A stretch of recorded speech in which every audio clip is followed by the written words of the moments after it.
Good morning, students. Today we are going to discuss kingdom fungi, which is the third kingdom in Whitaker's five kingdom classification. ठीक है, कुछ important characteristic feature हैं kingdom fungi को identify करने के लिए जो मैंने slide पर mention करे हैं. उसके अलावा आप अपनी book में भी देख सकते हैं. So the first characteristic feature is fungi is हेटरोटॉपिक. हेटरोटॉपिक होने का ये मीनिंग है कि भाई अपना खाना खुद नहीं बना सकता है, इसके पास क्लोरोफिल भी नहीं है कि ये फोटोसिंथेसिस कर ले और ऑटोट्रॉपिक हो जाए, इसलिए ये हीटोट्रॉपिक होता है. हीटोट्रॉपिक में ये पैरासिटिक भी हो सकता है और सैप्रोफिटिक भी हो सकता है. ठीक है, बॉडी ऑर्गेनाइजेशन जो इनका रहता है वो थैलस की फॉर्म में रहता है, यानी कि फिलामेंटस स्ट्रक्चर होता है जिसको हम हाइफी बोलते हैं. थ्रेड लाइक स्ट्रक्चर्स होते हैं ये, है ना. पर्टिकुलर एक थ्रेड लाइक स्ट्रक्चर होगा उसको हाइफी बोलेंगे, लेकिन जब ये थ्रेड जो है वो बहुत बड़ा सा नेटवर्क का फॉर्मेशन कर लेंगे तब हम इसको माइसीलियम बोल देते हैं. ये जो रहता है ब्रांचेस बना लेते हैं. ठीक है, कलरलेस होते हैं.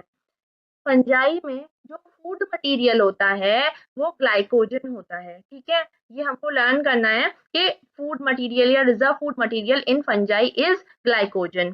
सेल वॉल जो रहती है वो सेलुलोज की नहीं बनी होती इसमें. बेसिकली इसमें फंगस सेलुलोज मैंने मेंशन करा है. फंजाई की जो सेल वॉल होती है वो काइटिन की ही बनी होती है. ठीक है, ये तो कुछ कैरेक्टरिस्टिक फीचर्स है जो आपको दिख रहे हैं स्लाइड पर मेंशन है. उसके अलावा फंजाई का हैबिट एंड हैबिटेट क्या होता है?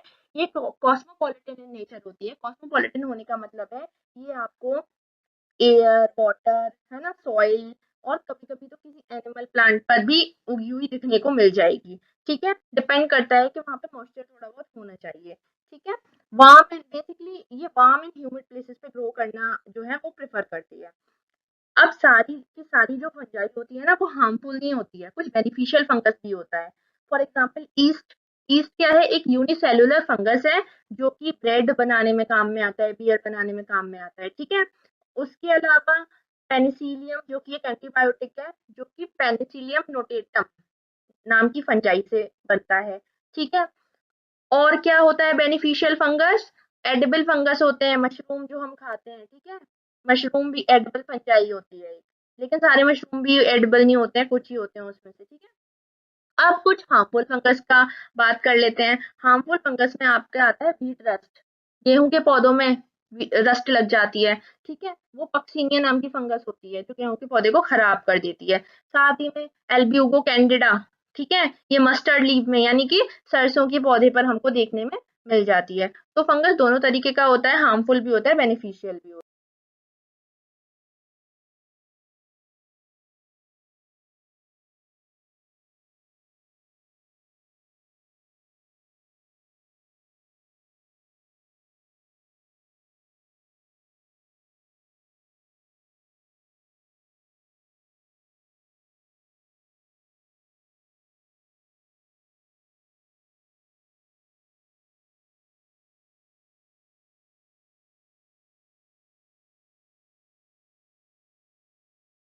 प्रीवियस स्लाइड में हमने हाइफी और माइसीलियम दो वर्ड्स पढ़े थे, तो अब हम देख लेते हैं कि हाइफी की ग्रोथ कैसे होती है और वो माइसीलियम कैसे बनता है. ठीक है, fungal structure and nature of growth. तो फंगल स्ट्रक्चर में जो बेसिक यूनिट होती है यानी कि वो फंगस जहां से ग्रोथ होना शुरू होता है वो एक हाइफी होता है. ठीक है, मतलब सिंगुलर में उसको हाइफा बोलेंगे, बहुत सारे अगर प्लूरल होता है नेटवर्क ऑफ हाइफा हो जाता है तो उसको हाइफी बोलते हैं और कंप्लीट स्ट्रक्चर को माइसीलियम बोल देते हैं.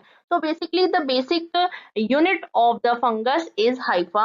अ ट्यूबुलर ऑफन ब्रांच फिलामेंट, यानी कि ये ट्यूबुलर होता है, गोल गोल होता है पाइप की तरह. ठीक है, न्यूमेरस हाइफी, बहुत सारे हाइफी मिलकर के एक नेटवर्क फॉर्म कर लेते हैं जिसको हम माइसीलियम बोलते हैं. As you can see the picture. ठीक है, हाइफी है, माइसीलियम है, और टिप पर ये स्पोर्स प्रोड्यूस करते हैं. और इस जिस स्ट्रक्चर पर ये सब होता है उसको फ्रूटिंग बॉडी बोलते हैं. जनरली जो स्पोर होते हैं ना वो फ्रूटिंग बॉडी पर ग्रो करते हैं, जो हम आगे पढ़ेंगे अभी.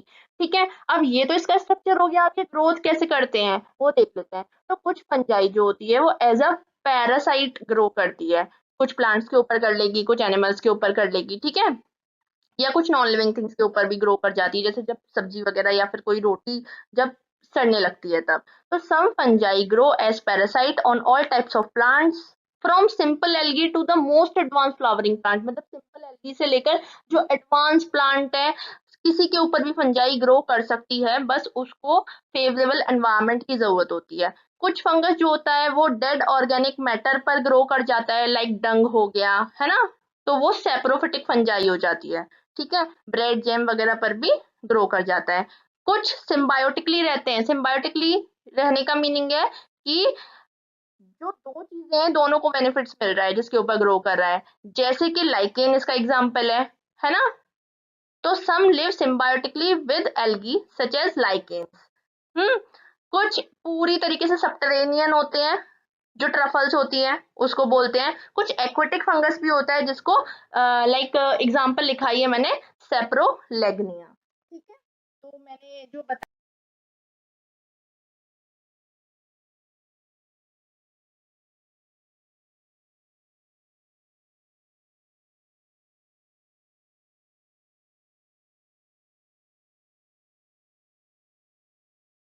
सो यहाँ पे हम हाइफी का स्ट्रक्चर देख रहे हैं, इंटरनल स्ट्रक्चर।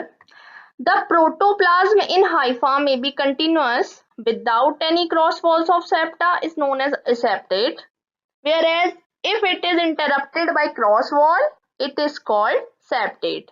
ठीक है, तो जो हाइफी का हमने स्ट्रक्चर देखा है वो ट्यूबुलर स्ट्रक्चर मैंने आपको बताया था। तो अब ये दो तरीके का हो सकता है। देखो सेप्टेट हाइफी जो कि ऊपर वाला इमेज है, इसमें क्या रहेगा कि बीच बीच में आपको ये लाइंस दिखाई दे रही हैं, ये सेप्टम है, यानी कि एक गेट है ना, एक बाउंड्री है न्यूक्लियाइज के बीच में और प्रोटोप्लाज्म के बीच में। तो अगर ये सेप्टा प्रेजेंट है तो हाइफी सेप्टेट हाइफी होगा।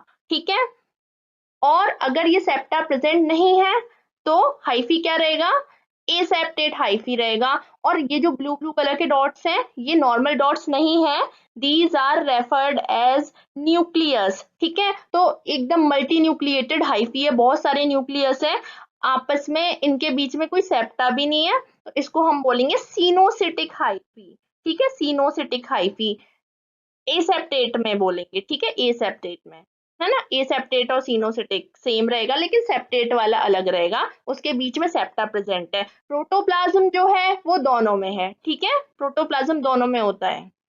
तो ये हाइफी का स्ट्रक्चर है, सेप्टेट और एसेप्टेट में डिफरेंस है। ठीक है, now come to the next slide. अब तक हमने फंजाई का इंटरनल स्ट्रक्चर देखा। अब हम देखेंगे कि ये फंजाई ना ग्रोथ जो कर रही है तो वो कैसे अपनी तादाद बढ़ा रही है, मतलब रिप्रोडक्शन कैसे कर रही है। तो ये जो फंजाई होती है ये तीन मेथड से, मतलब जितने भी तीनों मेथड्स हैं रिप्रोडक्शन के, तीनों मेथड से ये रिप्रोड्यूस करती है। Vegetative reproduction, sexual reproduction as well as asexual reproduction. ठीक है, तो सबसे पहला है वेजिटेटिव रिप्रोडक्शन। ये भी तीन तरीकों से होता है, वैसे होता तो और भी ज्यादा तरीकों से है लेकिन ये तीन तरीके आप जो है याद कर लीजिए, लर्न कर लीजिए, ये इतना सफिशिएंट रहेगा। तो पहला है fragmentation. The hyphae of fungus break into smaller pieces and each piece may later grow into new mycelium। तो पहली इमेज आप देख सकते हैं कि हाइफी है। ठीक है, तो ये हाइफी जो होता है ये टूट जाता है बीच बीच में से, जहां से बेसिकली सेप्टा प्रेजेंट है तो वहां से टूट जाएगा, और ए सेप्टेट हाइफी है तो वो कहीं से ब्रेक हो जाएगा। ठीक है, और जो इसके स्मॉलर पीसेस होंगे वो ईच पीस यानी पर्टिकुलर एक एक पीस एक अलग अलग हाइफी ग्रो कर लेगा और कंप्लीट माइसीलियम बनाएंगे। इस तरीके से ये फंगस ग्रो होने लगेगा। तो ये तो वेजिटेटिव रिप्रोडक्शन का पहला जो पार्ट है वो हो गया फ्रेगमेंटेशन। अब दूसरा है फिशन। फिशन से आपको समझ में आ रहा होगा कि बीच में से सेल डिवाइड हो जाती है दो डॉटर सेल में। ठीक है, अब जो दो डॉटर सेल बनी ये सेपरेट हो गई। कैसे सेपरेट, या तो देखो ट्रांसवर्स वॉल बन जाएगी या फिर कॉन्स्ट्रिक्शन वॉल बन जाएगी, मतलब दोनों के बीच में एक वॉल आ जाएगी और वो डिवाइड हो जाएगी। ठीक है, और दोनों डॉटर सेल्स में एक एक न्यूक्लियस होगा और वो फर्दर डिविजन करेंगे आगे। अगला है टाइप बडिंग। ठीक है, बडिंग का इमेज भी नीचे दिया है मिडिल पोर्शन में। ये डॉटर बड जो होती है, मतलब जैसे मदर सेल है वहां से एक छोटी सी बड निकलना शुरू हुई, जैसे आपने कभी घर में आलू रखा हुआ देखा है ना, उसमें बड निकल आती है उसकी। इसी तरीके से मदर सेल है उसमें बड ग्रो करना शुरू हुई अपनी पेरेंट सेल से। फिर उसने धीरे धीरे ना न्यूट्रिशन लिया और एक नॉर्मल साइज में आ गई वो, मतलब जितनी पेरेंट सेल है उतने ही साइज में वो आ गई। और जब वो आ गई उसे लगा कि नहीं जी मैंने सफिशिएंट न्यूट्रिएंट्स ले लिए हैं, अब मैं अलग हो सकती हूँ और अलग से ग्रो कर सकती हूँ, तो वो बडिंग हो जाती है। ठीक है, इस तरह से फंगस रिप्रोडक्शन करता है। अब आ जाते हैं हम नेक्स्ट स्लाइड पर। तो the next type of reproduction is sexual reproduction. देखिए सेक्सुअल रिप्रोडक्शन भी तीन तरीकों से होता है फंजाई में। पहला है आइसोगेमी। आइसो से आप मीनिंग ले सकते हैं कि सिमिलर टाइप्स के जो गैमीट्स होते हैं उनका फ्यूजन होता है। ठीक है, gamy means, gamy refers to gametes, whereas iso means similar kind of. ठीक है, जैसे भी होंगे दोनों सेम होंगे बिल्कुल मॉर्फोलॉजी में, ठीक है, एनाटॉमी में, तो दोनों का फ्यूजन हो जाएगा जैसा कि आप इमेज में देख सकते हैं।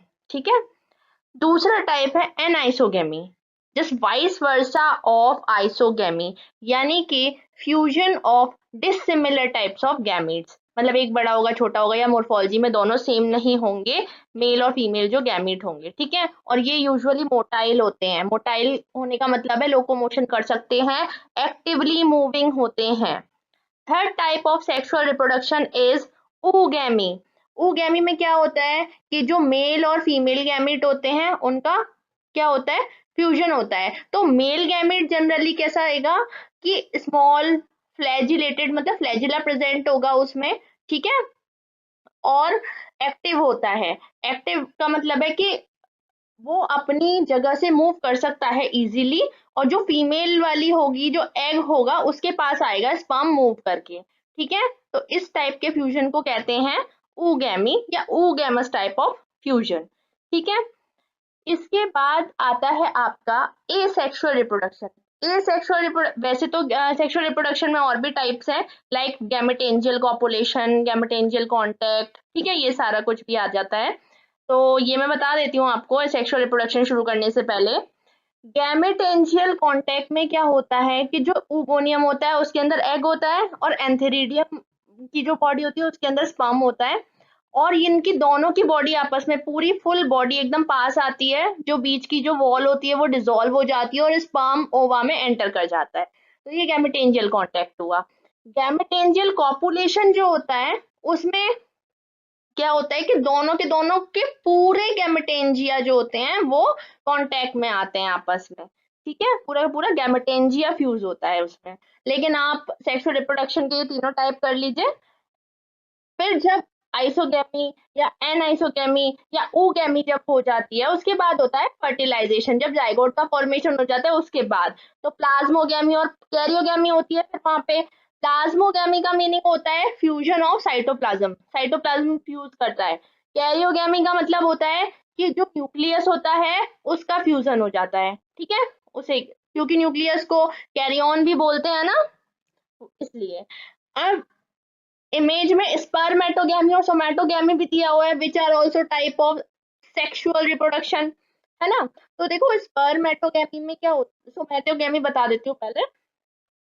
स्पर्मेटोगेमी में जनरली जो प्रोटोप्लाज्म होता है ना उसका फ्यूजन होता है, केवल प्रोटोप्लाज्म का, न्यूक्लियस का नहीं होता है। ठीक है, तो अब आ जाते हैं एसेक्सुअल टाइप के रिप्रोडक्शन पर। एसेक्सुअल रिप्रोडक्शन में क्या रहता है कि स्पोर्स जो होते हैं वो आपस में फ्यूज करते हैं। तो ये जो स्पोर्स होते हैं ये कहाँ बनते हैं, ये फ्रूटिंग बॉडीज के ऊपर बनते हैं, कोनिडियम के ऊपर बनते हैं, तो कोनिडियोस्पोर्स इनको बोलते हैं। स्पोरेंजियोस्पोर्स, जूस्पोर्स, है ना, ये सब क्या होते हैं, फ्रूटिंग बॉडीज के ऊपर बनते हैं। हम्म, अब जब हम आगे इनकी क्लासेस पढ़ेंगे, है ना, हाइपोमाइसिटीज, एस्कोमाइसिटीज, तो इसमें जो फ्रूटिंग बॉडी होगी उसको बोलेंगे जैसे एस्कोकार्प। एस्कोकार्प के ऊपर जो बन रहा है वो एस्कोस्पोर्स बन रहे हैं। ठीक है, बेसिडियोकार्प के ऊपर बेसिडियोस्पोर्स बन रहे हैं। इस तरीके से होता है सेक्सुअल रिप्रोडक्शन। तो अब हम नेक्स्ट स्लाइड पर पढ़ेंगे कि क्लासिफिकेशन ऑफ फंजाई क्या है, कितनी क्लासेस में बांटा गया है। ठीक है, okay. So here is the classification of fungi. ठीक है, मैंने चारों क्लासेस मेंशन करी हुई हैं इसी स्लाइड पर, और आप इजीली आइडेंटिफाई कर सकते हैं। So the first class is phycomycetes, also known as algal fungi. ठीक है, ये लोअर फंजाई की कैटेगरी में आती है। इसका जो माइसीलियम होता है, जो हाइफी होता है, वो नॉन सेप्टेट होता है, मतलब कि सेप्टा प्रेजेंट नहीं होते हैं। और एल्गल फंजाई क्यों कहते हैं, एक्वेटिक हैबिटेट में मिल जाता है और वहीं पे थैलस का फॉर्मेशन कर लेता है। इसका जो हाइफी है वो नॉन सेपरेट है, सेप्टा प्रेजेंट नहीं है, लेकिन मल्टी न्यूक्लिएटेड है और सिनोसिटिक है ना, बहुत सारे न्यूक्लियाई है उसमें। इसमें एसेक्सुअल रिप्रोडक्शन होता है जूस्पोर्स से, मोटाइल होते हैं जूस्पोर्स, यानी कि एसेक्सुअल रिप्रोडक्शन होगा स्पोर्स से, उनको जूस्पोर बोलेंगे और वो मोटाइल है, एक्टिवली मूविंग है। और अगर नॉन मोटाइल स्पोर्स हैं तो वो एप्लानोस्पोर्स कहेंगे हम उनको, ठीक है। सेक्सुअल रिप्रोडक्शन अगर है तो गैमीट्स, अगर सिमिलर टाइप के गैमीट्स का फ्यूजन हो रहा है तो आइसोगैमस है, अदरवाइज डिसिमिलर है तो एनाइसोगैमस है। कुछ फेमस एग्जांपल्स हैं राइजोपस, म्यूकर, ठीक है, एल्ब्यूको, ये सारे फाइकोमाइसिटीज के एग्जांपल हैं। Second class is ascomycetes, also known as sac fungi. ये एक हायर फंजाई है, ठीक है। फाइकोमाइसिटीज के अलावा रिमेनिंग जो तीनों क्लासेस है वो हायर फंजाई में कंसिडर होती हैं। सेप्टेट माइसीलियम मिलेगा, लार्जेस्ट क्लास ऑफ फंजाई है। इसके जो स्पोर्स प्रोड्यूस होते हैं सैक लाइक स्ट्रक्चर में होते हैं, एस्काई बोलते हैं जिनको, ठीक है। एसेक्सुअल रिप्रोडक्शन अगर हो रहा है ईस्ट, इसी में आता है इसको माइसिटीज में, तो वो बडिंग के थ्रू होता है, ईस्ट में रिप्रोडक्शन बडिंग के थ्रू होता है। स्पोर्स के थ्रू अगर हो रहा है दूसरे ऑर्गेनिज्म में तो वो कोनिडिया होंगे उसके, ठीक है, कोनिडियो स्पोर्स होंगे। सेक्सुअल रिप्रोडक्शन इसमें होलोगैमी, गैमेटेंजियल कांटेक्ट और सोमेटोगैमी के थ्रू होता है, ठीक है। इसके एग्जांपल है yeast, powdery mildews, moulds. Next class is basidiomycetes, also known as club fungi, higher fungi है, माइसीलियम सेप्टेट है ना, यानी न्यूक्लियस के बीच में सेप्टा प्रेजेंट होंगे। सेक्सुअल रिप्रोडक्शन जो होता है वो बेसिडियम के थ्रू, सॉरी, एसेक्सुअल रिप्रोडक्शन होता है बेसिडियम के थ्रू, ठीक है। Each basidium has large club-shaped hyphal cell at the tip of which develop 4 basidiospores। मतलब एक बेसिडियम है, फ्रूटिंग बॉडी इसकी बेसिडियम है, उसके टिप पे 4 स्पोर्स प्रोड्यूस होंगे जिनको बेसिडियोस्पोर बोलेंगे और एसेक्सुअली रिप्रोड्यूस करेंगे ये, ठीक है। एग्जाम्पल है Puccinia Ustilago mushrooms. Next and the last class is Deuteromycetes, also known as imperfect fungi. It is also a higher fungi, septate, mycelium. Asexual reproduction इसमें absent होता है, ये इसकी special वाला characteristic है इसका, sexual reproduction is absent. Asexual reproduction होता है कोनिडिया के थ्रू, इसका जो हाइफी होता है, ब्रांच होता है, सेप्टेट होता है। मोड ऑफ न्यूट्रिशन इसका पैरासिटिक या सेप्रोफिटिक है, ठीक है। बहुत सारे हैं जो डिकम्पोजर की फॉर्म में भी यूज हो जाते हैं और मिनरल साइकिलिंग में हेल्प करते हैं। इसके एग्जांपल है एल्टरनेरिया, ट्राइकोडर्मा एक्सेट्रा। अब इसमें 3-4 चीजें हैं जो, वैसे तो मैंने इसके बहुत अच्छे कैरेक्टरिस्टिक मेंशन करे हैं, आप इजीली लिख सकते हैं, लर्न कर सकते हैं, लेकिन इसमें 2-3 चीजें पूछी जाती हैं कि इनका अनदर नेम क्या होता है, लाइक सेक फंजाई है, क्लब फंजाई है, इम्परफेक्ट फंजाई है। एग्जाम्पल पूछ लेते हैं अलग अलग, कभी कभी इनका मोड ऑफ रिप्रोडक्शन भी पूछ लेते हैं, बस इसके अलावा कभी कुछ नहीं आता है, 11th में तो नहीं आता है एटलीस्ट, ठीक है। तो that's all from my side, ठीक है। जो भी क्वेरीज हो आप पूछ सकते हैं कमेंट सेक्शन में। Thank you for watching.